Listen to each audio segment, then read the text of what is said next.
Be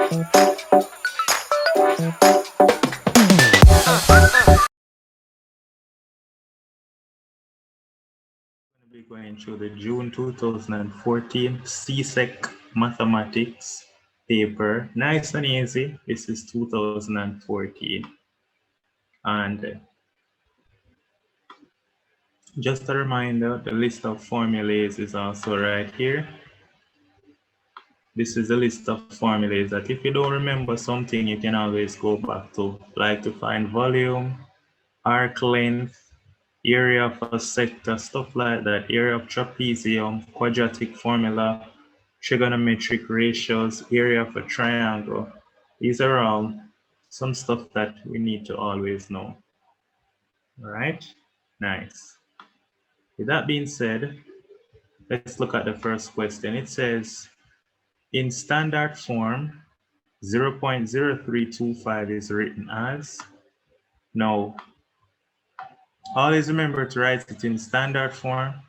We have to shift it so that we have that the number is between 1 and 9. So we're going 1, 2 to the right. Going to the right, that means it's 10 to the minus. So this is 3.25 times 10. Going to the right is negative. So it's 10 to the minus 2, which is, of course, option B right here. Nice. It says express 0.12 in its lowest term as a fraction. 0.12, always remember this is 1200. So that's saying that we have 12 over 100. That's what that is saying. 0.12 is 1200. We have 1/10 and 200, so it's 12 over 100. We can divide this by 4 to get 3 in the numerator, and divide 100 by 4 to get 25 in the denominator. And so as in its simplest form, it works out to be 3 over 25. Nice and easy, solved. Option D. Question 3. Question 3 says 540 beads are shared in a ratio 4 to 5. If it's shared in a ratio 4 to 5, that means that in total 4 plus 5 is 9.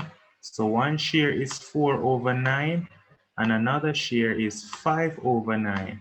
So one share is 4 over 9 and one share is 5 over 9. It says find the larger share of beads. The larger share of beads is the one that gets 5 over 9. So 5 over 9 multiplied by, so 5 over 9 multiplied by 540. 5 over 9 multiplied by 540. You work that out in your calculator. 540 times 5 over 9. And you get 300. And so this is 300 as option C. 300. Nice. Question 4. Question 4 says, if 235 times 48.7 is 11,444.5, what is 23.5 times 0.487? Now look at this. No decimal place times one decimal place give one decimal place. One decimal place times 3, right? And so that is going to give us 1 plus 3 is 4. So looking for the answer with 4 decimal place. Or, so looking for the one with 4 decimal place. And the one with 4 decimal place is option A. That's option A. All right, nice. So look what I just did. You know, this have 3 decimal place. This have 1 decimal place. So you add the number of decimal place to get 4. That's how you do question 4. Nice. Question 5. Question 5 says 12.5% of a sum of money is $40. What is the sum of the money? Now 12.5% of the money is $40.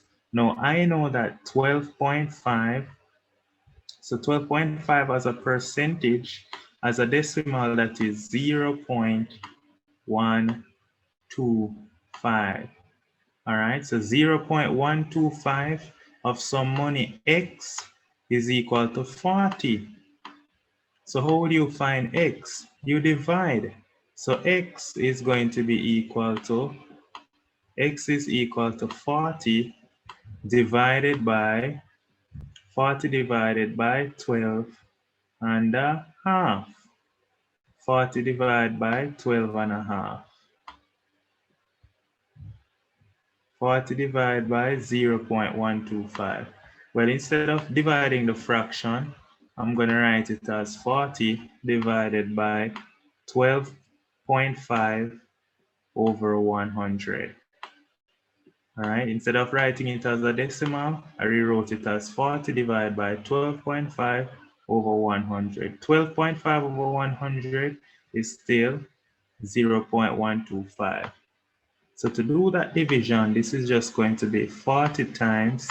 You flip it now to get 100 over 12.5.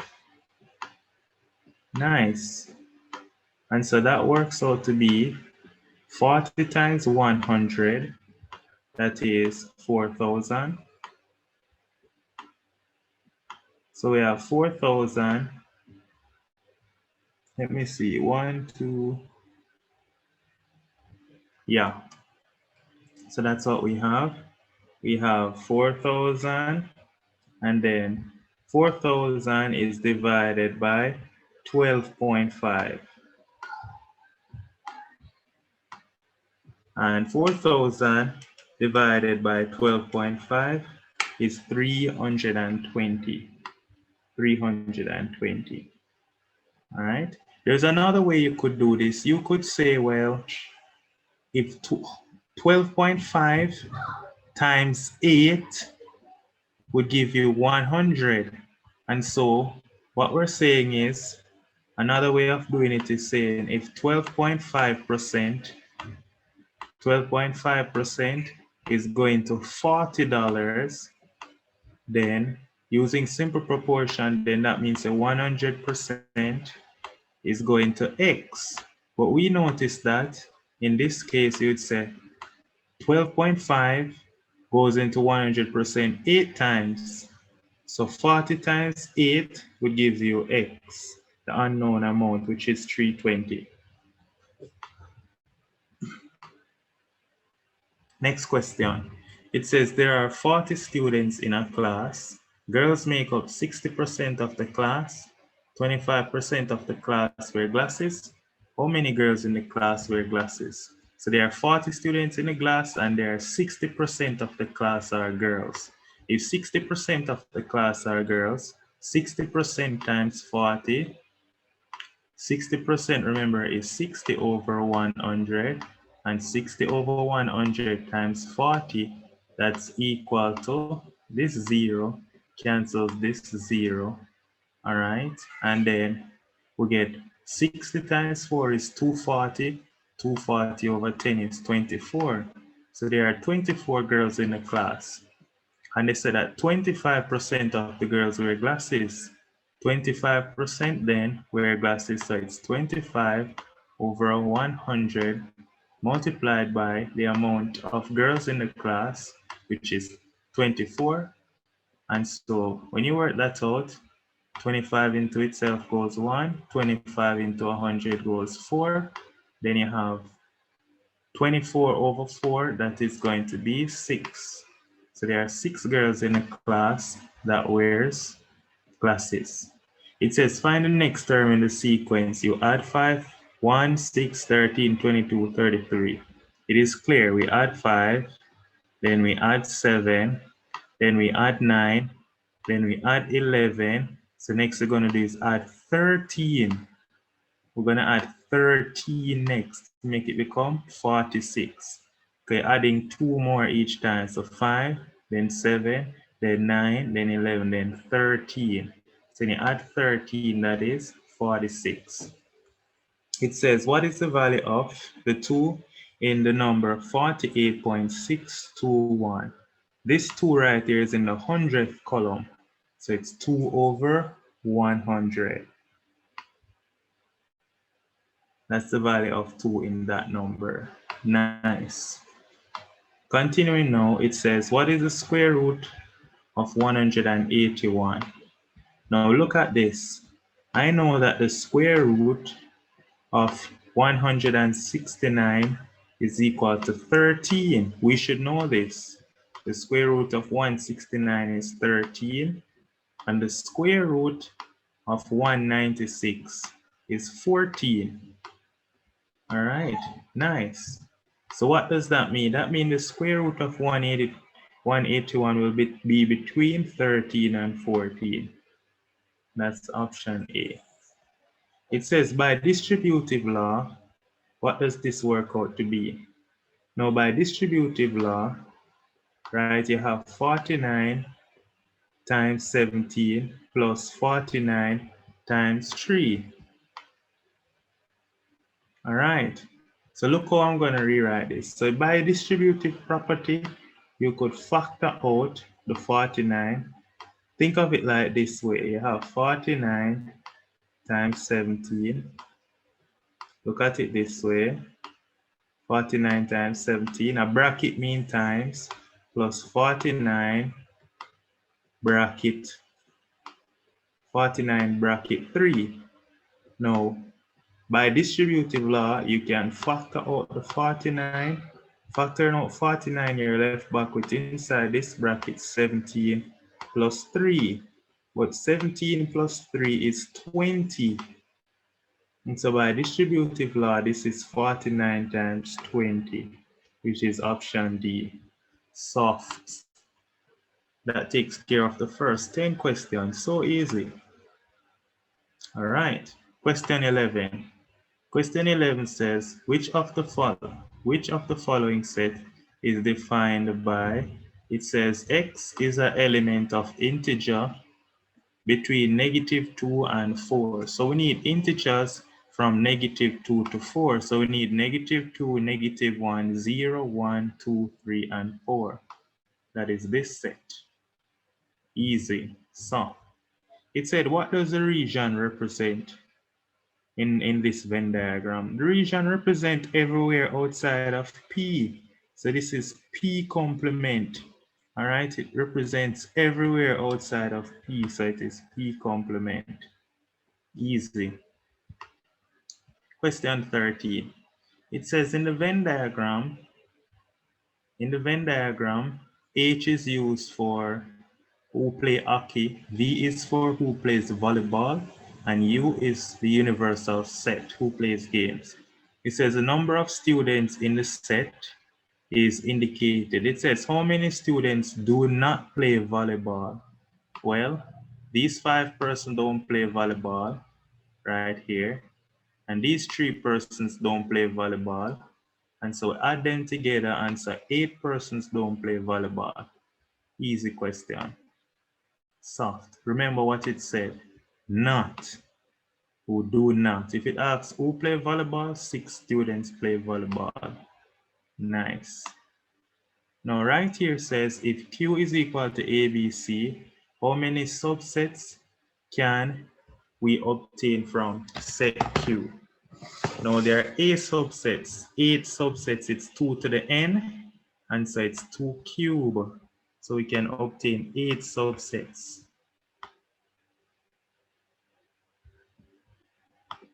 And if you don't want to believe that, you don't want to take that word, you could write them out. You could always start with the empty set or the null set.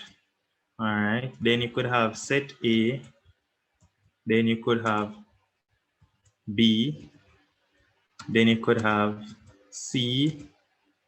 Just to list them out so we feel comfortable, you could have C, then you could have the set that is A, comma, B, then you could have the set that is A, comma, C, then you could have the set that is B, comma, C, then you could have the set that is, of course, A, comma, oh, we have AC, yes, we have BC, then you have A, B, C.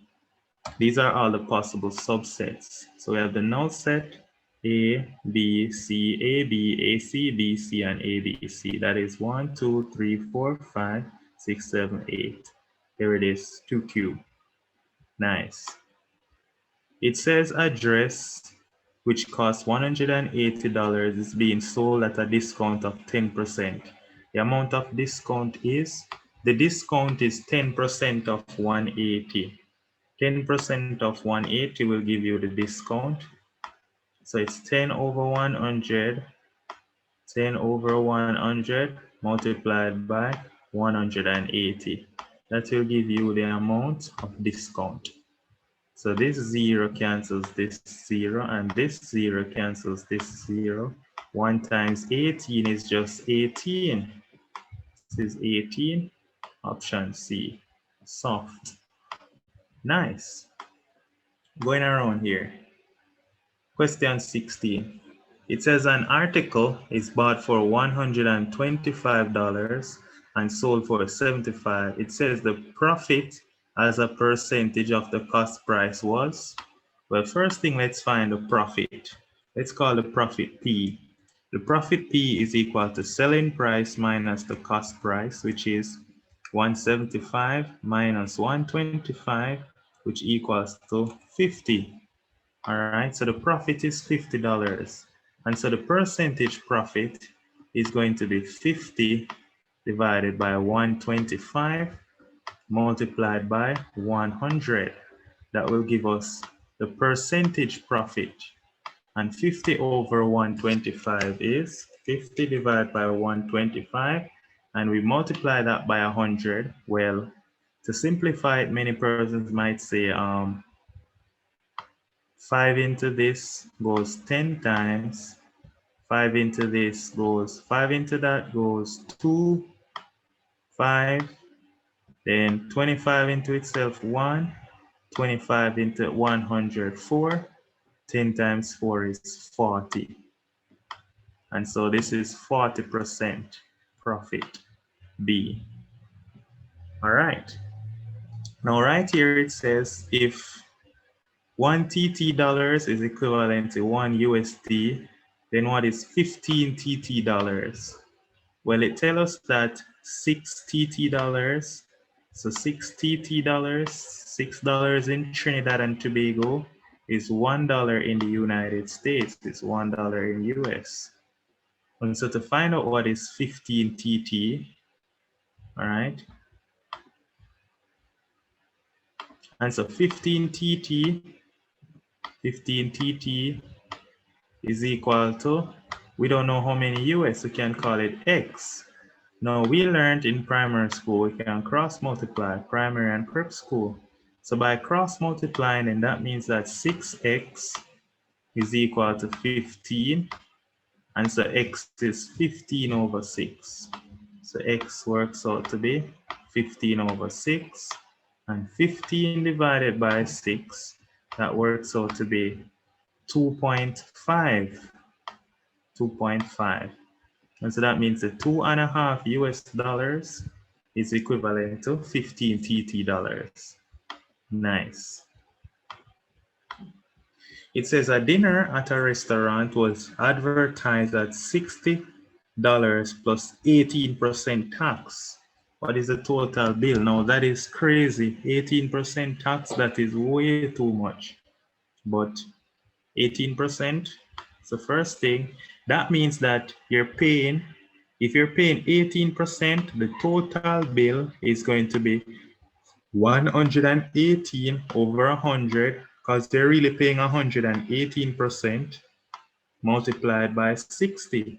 So 118 over 100 multiplied by 60. This 0 cancels this 0. 2 into 6 goes 3 times. 2 into 10 goes 5 times. And so that works out to be 118 times 3. Well, 120 times 3 is 360. So this will be 354. 118 times 3 is 354 divided by 5. 354 divided by 5, that is 70. 70 and 4 over 5, which is 70.8. How did I do that? 5 into itself 1, 5 into 35, 7, remainder 4 over 5. So that's 70.8. Easy question. All right. Now this question 19, it says, which amount is the best buy? And it gives us a picture and it shows some toothpaste. It says, which is the best buy? You want to see which one gives you the most milliliter for $1. Which one gives you the most milliliter for $1? So the first one right here, 100 divided by 1.49. 100 divided by 1.49, that's equal to, I don't know yet, we'll soon work that out. That's for the 100 one. 150. All right, I know what I'm going to do. This method is going to be a little tedious. Now look what I'm going to do. I'm going to convert all of them to, let's say, 500 milliliter. What I'm going to do is, look at this. If I were to times this by 5, right, I would get 5 times, call this 1.5 for now. 5 times 1.5, that would be equal to, so this would pretty much say 500 milliliter, 5 times 1.5 is 7.5. So this is really 5 times 1.5.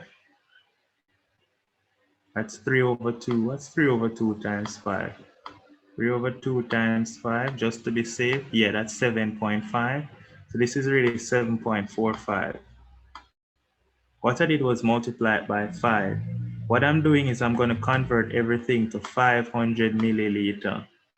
That's this to 500 milliliter. All right. Now this one now, 250, to get the 250 to 500 milliliter, I would multiply it by 2. So multiplying it by 2, 3.49 times 2, 3.49 multiplied by 2, that would be giving me, what is that, 8, 1 carry up 1, that's 8, 8 plus 1, that's 9. This would give me 6.98. So this would cost 6.98 for 500 milliliter. Now 200, to go from 200 to 500, I need to multiply by, what is that, 2.5? I think that is 2.5. So we need to multiply 200 times 2.5 to get 500. And so when we multiply 2.5 times 2.5, 2.5 times 2.5 is really 5 over 2 times 5 over 2. 2.5 is 5 over 2. So it's really 5 over 2 times 5 over 2 is 5 over 2 square. And so that is 25 over 4, which works out to be 6.25. So far, this look the cheapest. This look the best buy so far, because you're getting 500 milliliter for $6.25. Now this one, now to go from 150 to 500, I think we multiply by 3 and 1 over 3. So we're going to multiply 2.25 times 3 and 1 over 3. So 2.25 times 3 and 1 over 3.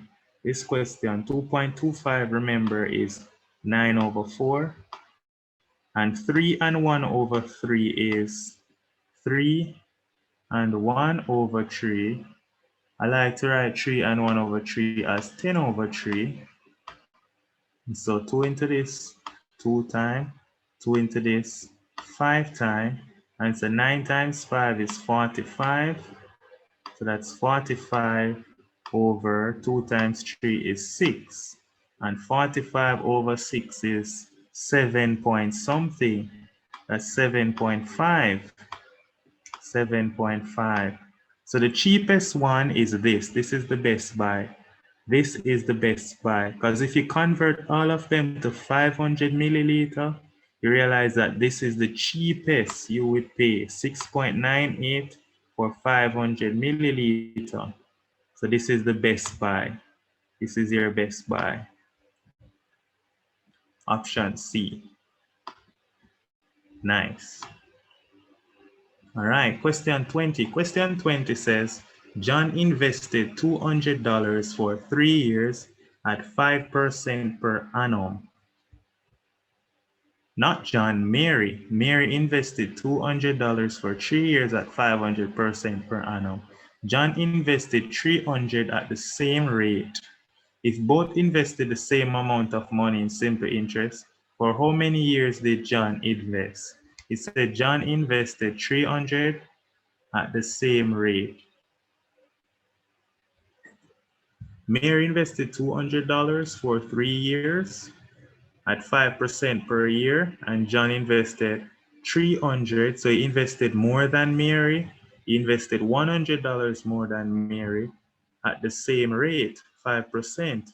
They both received the same amount of money. So that means the interest is the same. The interest that they receive is the same. And remember that interest is equal to principal times rate times time. So if you multiply the principal times the rate times the time for Mary, let's work out the interest that Mary received. And so the interest that Mary received is the 200 times, that's the principal times 3 times the time.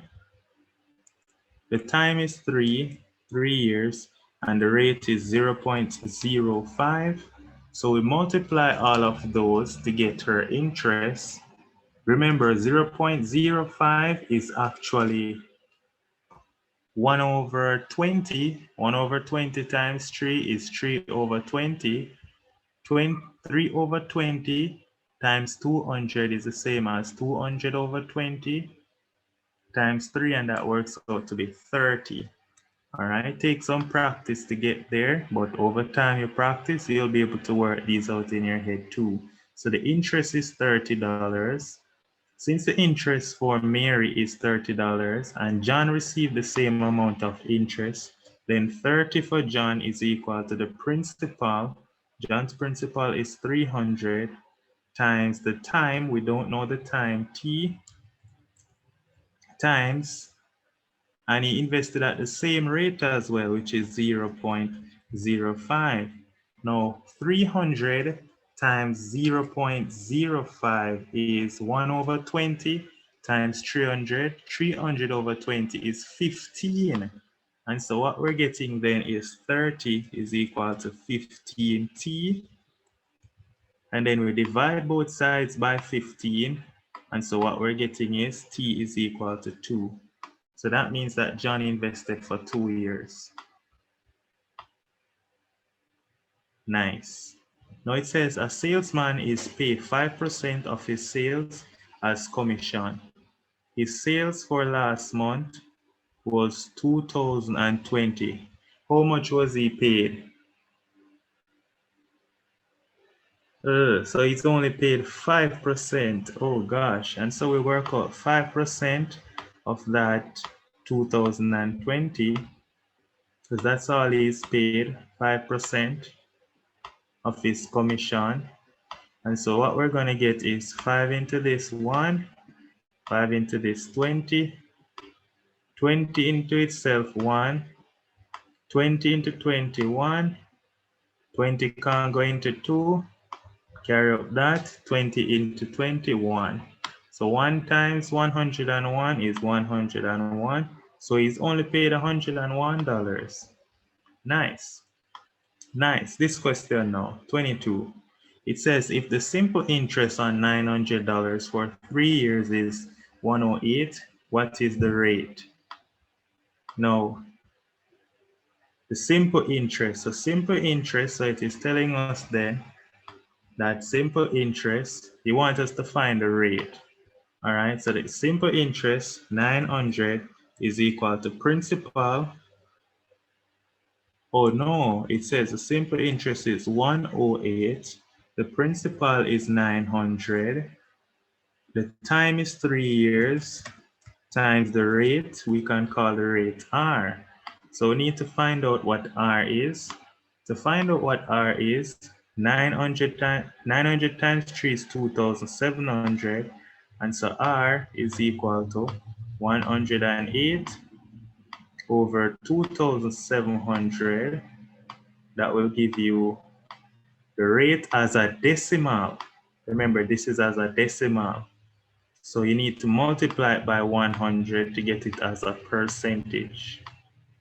And so this 0 cancels this 0, this cancels this. And so 108 over 27, I believe that is 108 over 27 is 4. So the rate is 4%. Nice and easy, soft. Now this question says, if R star S is S to the R, then what is 3 star 2? That means you replace R with 3. So they're telling you put R as 3 and put S as 2. And so that means 3 star 2 is equal to S, which is 2 to the R, which is 3. 2 cube is 8. This is 2 cube. So 3 star 2 is equal to 2 cube, which is 8. Nice and easy, soft. Let's continue. All right, on to question 4. And so question 4 says to add 1 over 5x plus 2 over 3x. So first thing you have to do is you have to find the LCM. And the LCM between the two would be 15x. All right, the LCM is 15x. So the LTM is 15x.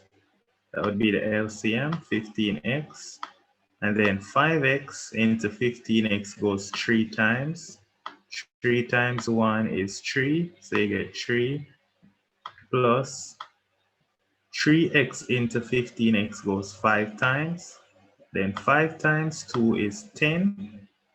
And so you get 10 plus 3, which is 13 over 15x. 13 over 15x, that's option D. Nice. Moving along.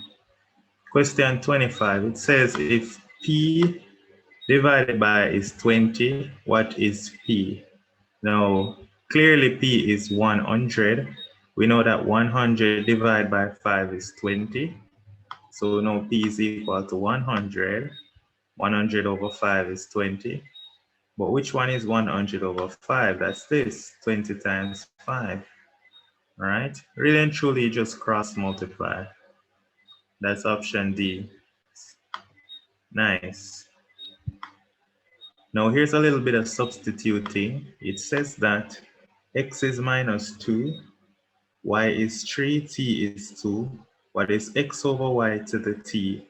Now x is minus 2, so it's minus 2 over y is 3, and this is raised to the t. What is t? T is 2. So negative 2 square is 4, and then 3 square is 9. And so this works out to be 4 over 9, which is option B. Nice and easy, soft. When you square a negative, it becomes positive. So that is option B, soft. Question 27. Question 27 says, what is 8a squared? Now, 8a squared is 8a times 8a. 8a times 8a. Now 8 times 8 is 64, and then 8 times a is a squared, and so 8a squared is 64a squared. That is, nope, not option C. That is option D. D for delta. Option D.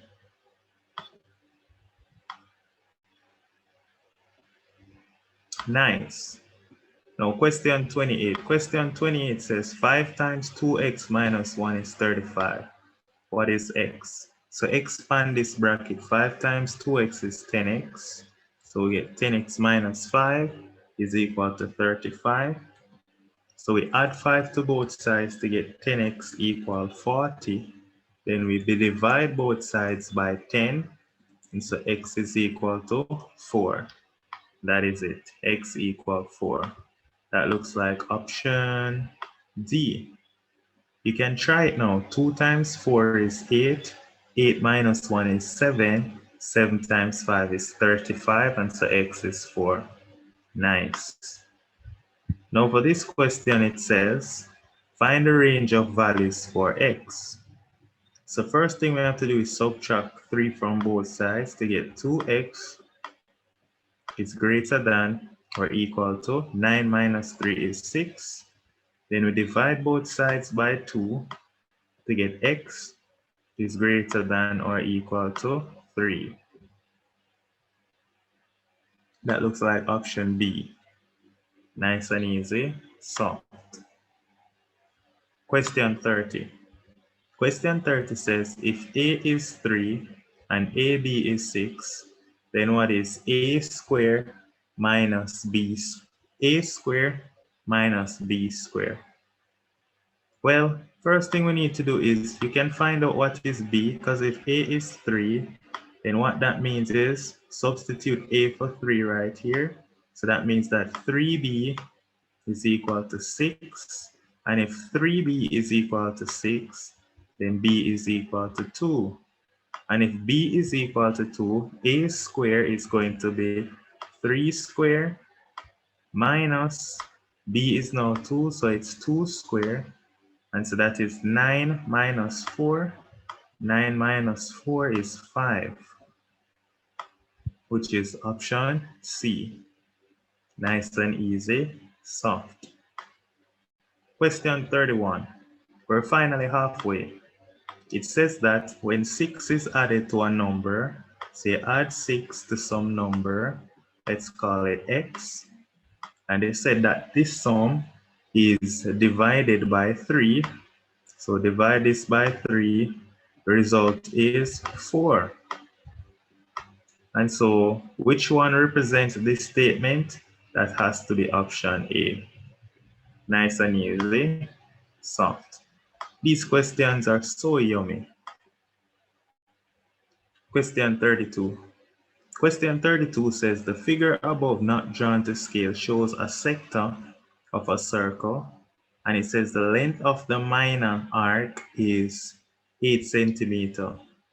What is the circumference of the circle? Well,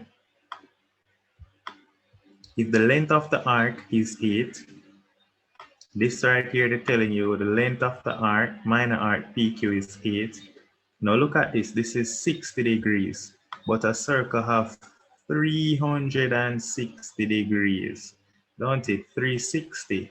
And so the length of the whole thing would be 60 into 360 is 6. And so the circumference would be 8 times 6.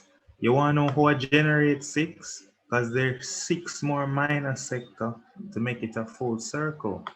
All right, 360 divided by 60 is 6. So since 360 divided by 60 is 6, there's 6 of these minor sector to make a whole circle, to make the whole circle. And so 8 times 6, that is 48. And so 48 is the circumference of the circle. Nice and easy, soft. All right. Now it says how many kilograms are there in a ton? That's just 1,000 kilogram. 1,000 kilogram makes a ton. Nice and easy, soft. Moving right along. It says 2,500 milliliter in terms of meter. Now you have to remember that 1,000 milliliter, remember that 1,000 milliliter, 1,000 millimeter makes 1 meter. All right. And so what would be 2,500 milliliter in meter? Then we need to divide it by 1,000. So 2,500 divided by 1,000 will give you how much millimeter is a meter. This zero cancels this zero cancels this. 25 over 10 is 2.5. Nice. Now here's this now. It says the volume in cm cube of the volume in cm cube of a cube of h 3 centimeter. Now volume is equal to the length cube. Volume is length cube. So the volume is equal to length cube. So it's going to be equal to 3 cube, and 3 cube is just 27. That's 27.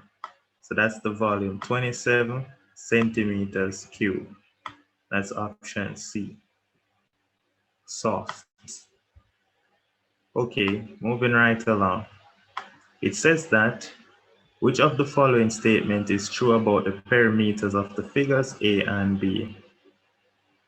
The perimeter, remember perimeter is a distance around. Now clearly we can see that this is a square, and so the perimeter of this figure right here would be 12 plus 12 plus 12 plus 12. So the perimeter up here is just 4 times 12, which is 48. That would be the perimeter of A. The perimeter of B would be, as we can see, that looks like 16 plus 16 plus 9 plus 9. That would be the perimeter of B, which would work out to be, that's 32. Oh my God, let me check this again. 9 and 9 is 18. 18 and 16 is 34. That's 50. So clearly the perimeter of B is bigger. Perimeter of B is bigger. And so let's see what this says now. Which of the following statement is true? The perimeter of A is less than the perimeter of B. Yes. Nice and easy, soft.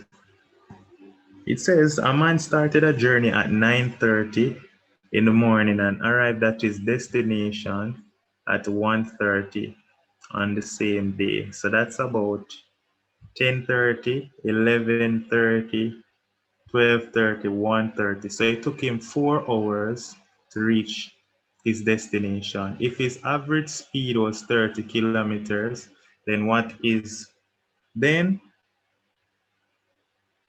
his average speed is 30 kilometers per hour, then what is the distance? Now, you have to remember that velocity is distance over time. So the velocity is equal to distance. I like to call distance S. Velocity is distance over time. And so the distance is equal to the average velocity times the time. His average velocity was 30. And so that's going to be 30 times. How many hours was he traveling from? He was traveling for 9:30 to 1:30 is 4 hours. He was traveling a whole of 4 hours. And so it's going to be 30 times 4. And 30 times 4 is 120. So 120. And that's kilometers that he traveled. All right. That's it. 10:30, 11, 12. Yeah, that's right. 4 hours. Nice. Moving right along. Question 38. Question 38 gives us this, and they ask us, what is the area of the figure? So as we can clearly see, we have is this a square? They say that the figure consists of a triangle resting on a square. So if this is a square, then we know that the distance over here must be 2.5. And the distance over here must be 2.5. All right. And so what we notice then that is this base, the base of it is 5. All right. And so the area of this figure is going to be equal to, let's call the area A. The area A is equal to the area of the triangle. Let's call the area of the triangle T plus the area of the square S. The area of the triangle is given by a half the base, and the base is 5 times the height, and the height is 4, plus the area of the square is 5 times 5. Yeah, man. And so what we're getting is 5 times 4 is 20, and a half of 20 is 10, plus 5 times 5 is 25. 10 plus 25 is 35. So that is the area, 35 centimeters cubed. Nice. Okay, question 38. It says, well, this is actually 39 now. It says the diagram is not drawn to scale, shows a cylinder of radius 3 centimeter and a height of 8 centimeter. Find the volume. So to find the volume, we know that volume is equal to area of the cross section times its height. Now the area of the cross section is, area of a circle is pi r squared, where the radius is 3.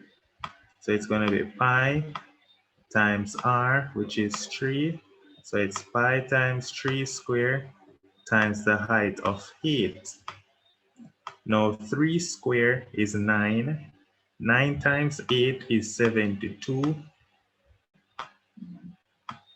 And so the volume is 72 pi centimeters cubed. That's option C. Nice. That's the volume of that cylinder. Easy. Now we move on to question 40. Question 40 says, on leaving Trinidad, the time on a pilot's watch is 23 hours. When he arrived at his destination in the same time zone, the next day it showed him 3 o'clock. How long did the flight take? So it is in the night right now. So 00 would be 1 hour, and then you have 2 hours, 3 hours. It's taking him 4 hours. That's just 4 hours. So that's 4 hours. So it's taking him 4 hours to arrive at his destination, or that's how long it took. All right. So remember, 2300 hours, meaning it's 11 p.m. in the night. This means it's 11 p.m. Remember, this is 11 p.m. 11 p.m. 300 hours mean this is 3 o'clock in the morning. 3 o'clock in the morning. It's 3 a.m.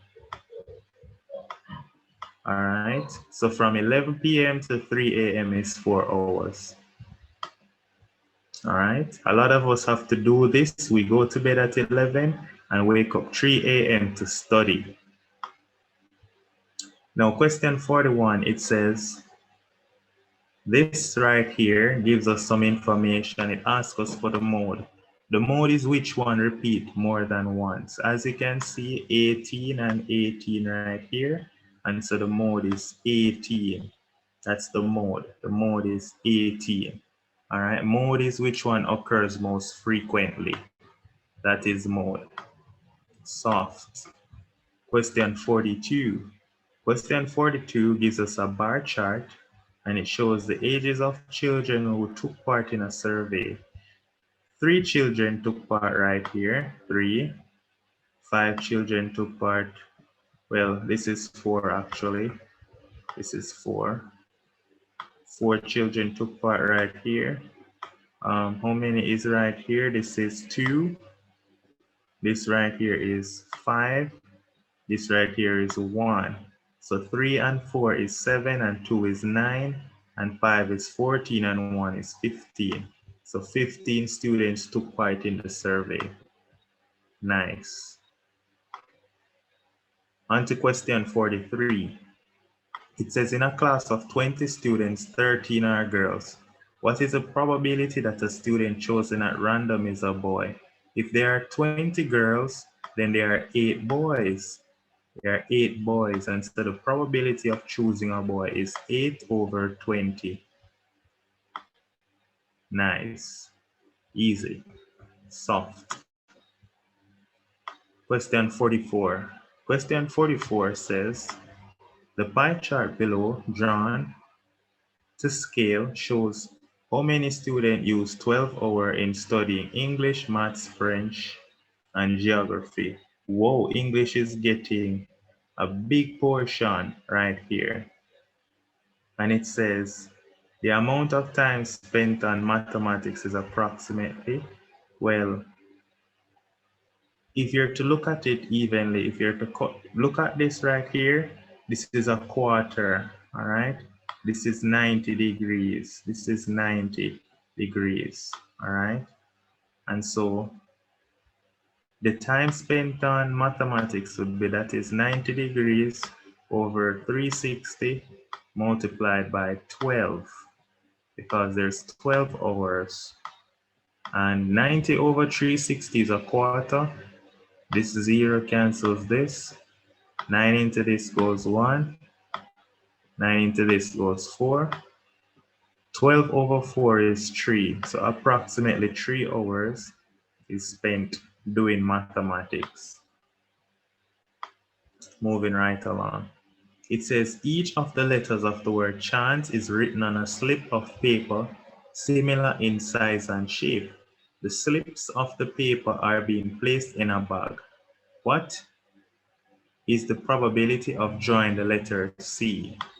As you can see there, how many C's there? 1 C, 2 C. How many letters are there in total? 1, 2, 3, 4, 5, 6.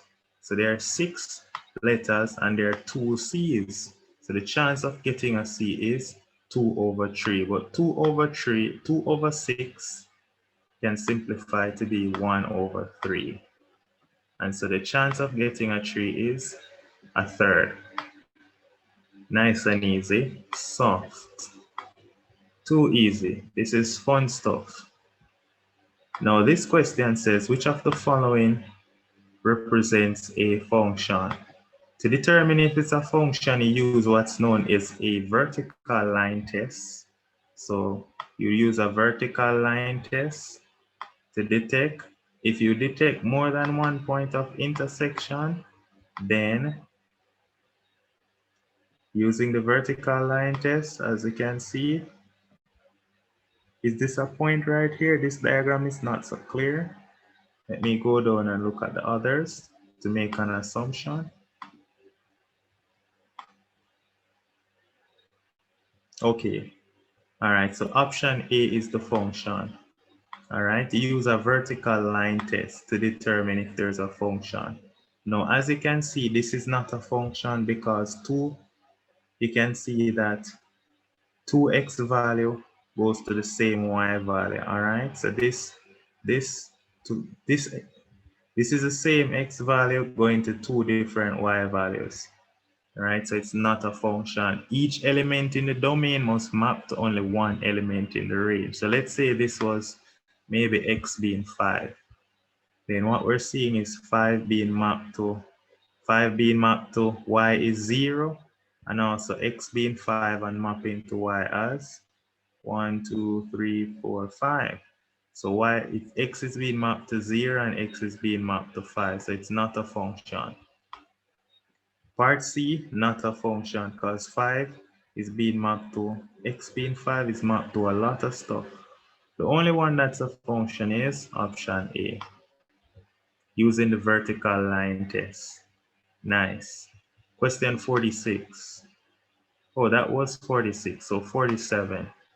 47 says the straight line AB cuts the y-axis at, y-axis is right here, and that's at A, And so the x value at A is 0 and the y value is -2.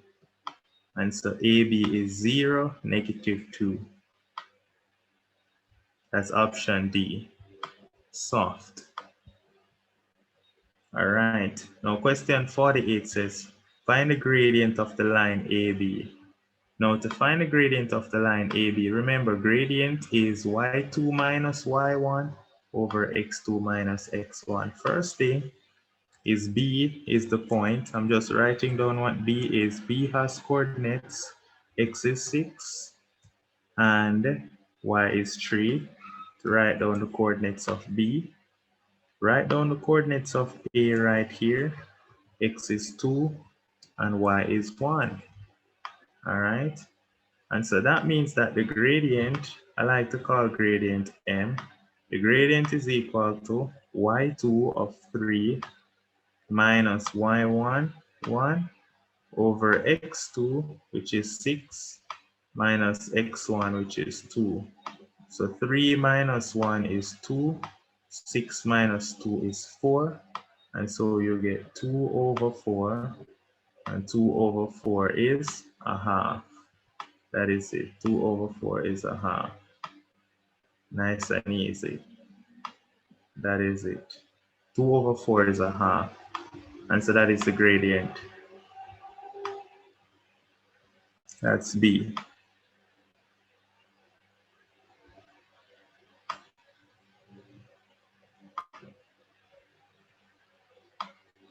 Question 49. Question 49 says the inequality above is defined by, as you can see, we're between -2 to 3.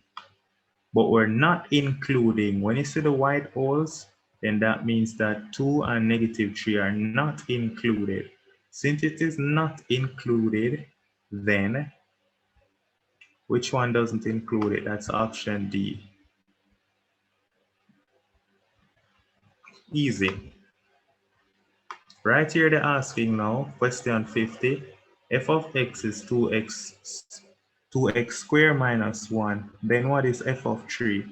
Replace x with 3 and so you have 2 times 3 squared minus 1. Now 3 squared is 9. 9 times 2 is 18. 18 minus 1 is 17.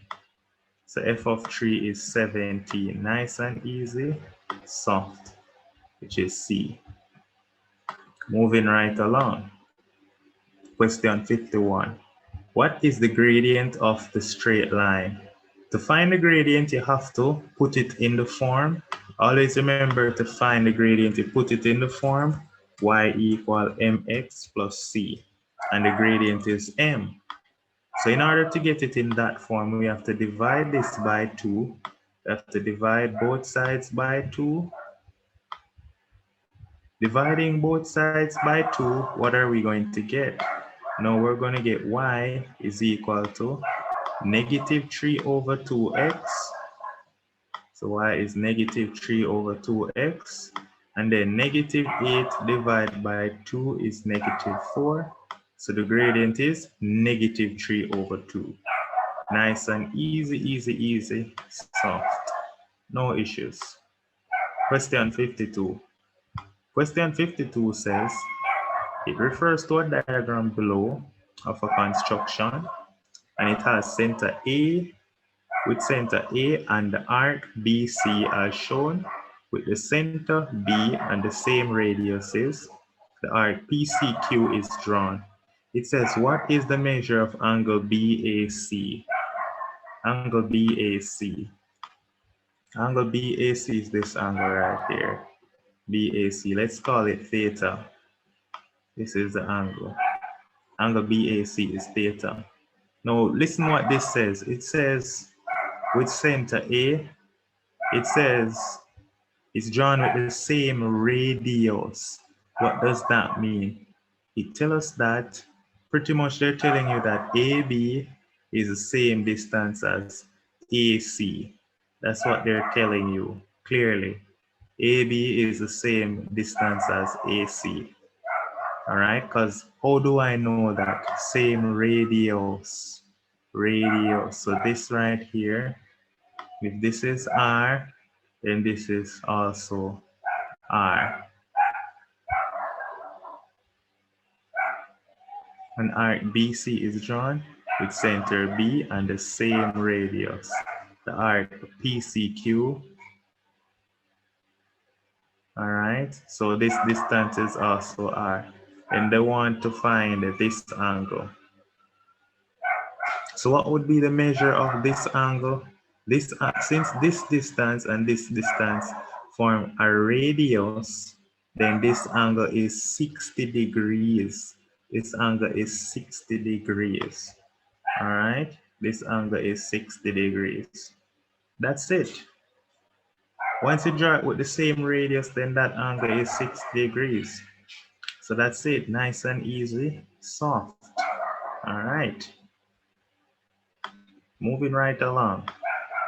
Now this question says, in the triangle, the value of x is, now when they put markings on the triangle, they're telling you that this is an isosceles triangle.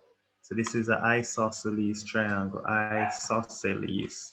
Since this is an isosceles triangle, then that means this angle over right here, so is 40 as well. So this angle is 40 as well, since it's an isosceles. And since that angle is 40, what do we know? We know that the sum of angles in a triangle sum to 180, and so 180 is equal to x plus 40 plus 40. And so angle x is going to be 180 is now equal to x plus 80. We subtract 80 from both sides to get that 180 minus 80 is x, and so x equal 100. That is it, x is 100, which is option C because it's an isosceles triangle. All right. Well, it says, which of the following best describes the properties of equilateral triangle? All sides are equal, yes. All angles are equal. Two sides are equal, no. Two angles are equal, no. It's just 1 and 2. All sides and all angles are equal. Nice. Now, question 55. Question 55 says, in the triangle ABC not drawn to scale, AB is 17, AC is 15, and BC is x. And angle BCA is 90. Find the value of x. Since this angle is 90, it's a right angle triangle. So this is Pythagoras Theorem. And so what we know is that x squared plus 15 squared is 17 squared, which is a hypotenuse. Opposite square plus adjacent square. So x squared plus 15 squared is equal to 17 squared. That's what we know. This is Pythagoras Theorem. So that means that x squared, now 15 squared is 225. So x squared plus 225 is equal to, what is 17 squared? That one's a little more difficult to do in my head, so I'll write it down here. 17 times 17, that will be 7 sevens is 49. Carry up 1. 7 times, carry up 4, sorry, my apologies. 7 times 1 is 7 plus 4 is 11. Put a 0. Then 1 times 7 is 7. Then 1 times 1 is 1. When I add that, that's 289. So x squared is equal to 225. X squared plus 225 is 289. And so I subtract 225 from both sides to get x squared is 289 minus 225 is 64. And so if I square root both sides, I get x is equal to 8. So x is 8. That's option B. Nice. Now it says that 56, the image of the point P minus 2, 3 under translation 3, 4. Under translation, so minus 2 plus 3. So minus 2 plus 3 is 1. And then 3 plus 4 is 7.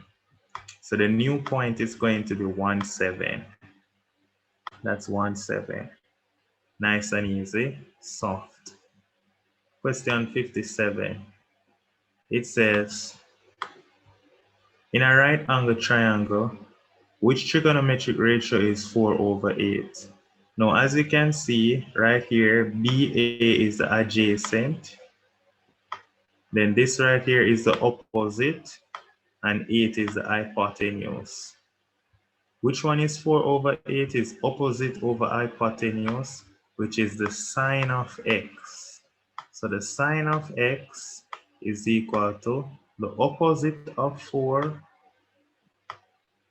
because 4 is opposite to x, so sine x is 4/8. So that is sine x. That is this one. Easy, soft. Question 58. It says, in the graph above, the line CD is the image of AB after. So the line CD is the image of AB after. Well, this is a little blurry. Boy, this will damage my eyes. Let me see what's going on. Just trying to see what's going on. Let me mark the points. This is A. A is the point 4. That's the point 4, 2. And B is the point. All right. And so in the graph, the line CD is the image of. So it looks like what we do is we reflect it in the line x equals 0. And reflecting it in the line x equals 0 is a reflection in the y-axis. All right. So let me show you. This is the mirror line. This is the mirror line right here. All right, look at it good. This is AB. This is the object. And this is the image. It's just a reflection. It's a reflection in the y-axis. All right, reflection in the y-axis, which is B. This is the mirror, which is x equals 0. So we reflect it in the y-axis. Nice. All right. Moving right along. Question 59 says the line segment AB is rotated 90 degrees clockwise about the point C. What is the coordinates of A prime? It's rotated 90 degrees clockwise. Clockwise goes this way. What is clockwise? Clockwise is this way. Clockwise is this way. So if it's rotated this way clockwise, 90 degrees, right? Then what is going to be 90 degrees? 90 degrees is perpendicular this way. So this would become A right here. And B is 1, 2, 3, 1, 2, 3. B would be somewhere right here. That would be B, 90 degree clockwise. This is clockwise direction.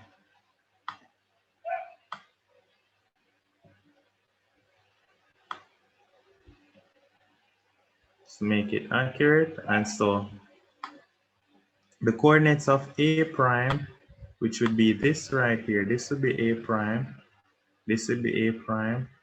And so that is x is 1, y is 2. That is 1, 2. That's the coordinate of A prime in the clockwise direction. This is how clock goes around.